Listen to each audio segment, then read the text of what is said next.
جو کشمیر یونیورسٹی میں تعلیم پڑھتے ہیں انہوں نے سوال کیا ہے It is mentioned in the Quran and Hadith that even a smell of heaven is haram for devil, Satan.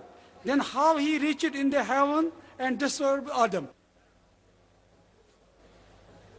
Question پوچھا گیا کہ it is mentioned in the Quran and Hadith that even a smell of heaven is haram for the devil.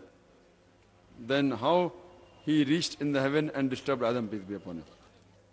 بھائی صاحب نے سوال پوچھا ہے کہ جب شیطان کے لیے جنت حرام ہے تو آدم علیہ السلام کو بہکانے کے لیے جنت میں کیسے داخل ہو گیا؟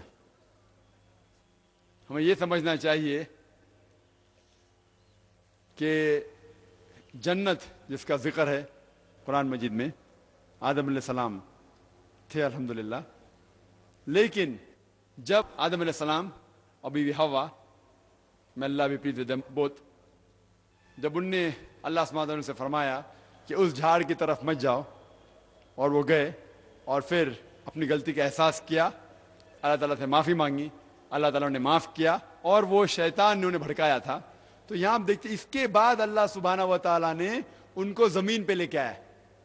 اور یہ جیسا اللہ تعالیٰ فرماتے سورہ ملک میں چیپٹر نمبر 67 ورس نمبر 2 میں، الذی خلق الموت والحیات، اللہ سبحانہ و تعالیٰ نے موت اور زندگی بنایا تو کہ وہ جانے آپ میں سے کون اچھے ہیں. یہ زندگی ہمارے لیے آخرت کے لیے امتحان ہے. تو جب ہم اس دنیا میں آئے تو سب نیچے آ گئے، آدم علیہ السلام، بیوی حوا اور شیطان بھی.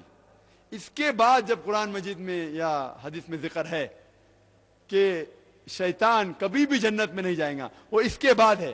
جب نیچے آنے کے بعد جب انسان نیچے دنیا میں آئے اس کے بعد یہ ذکر ہے کہ شیطان کبھی بھی جنت کے نزدیک بھی نہیں آئے گا.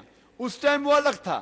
ابھی جب ہم انسان جب آئے اور قیامت کے دن پہ حساب کتاب ہوئے گا، اس حساب کتاب کے بعد تو شیطان، اور جب شیطان کا ذکر آتا ہے اسے صرف ابلیس سے نہیں ہوتا ہے. قرآن مجید میں فرماتا ہے سورہ ناس میں سورہ نمبر 114 میں کہ شیطان جن میں سے بھی ہے اور انسان میں سے بھی ہے. شیطان جن میں سے بھی انسان میں سے بھی. سو جو کوئی اللہ سبحانہ و تعالیٰ کی بات نہیں مانے گا اور شیطان کی بات مانے گا وہ بھی شیطان میں شمار ہوتا ہے.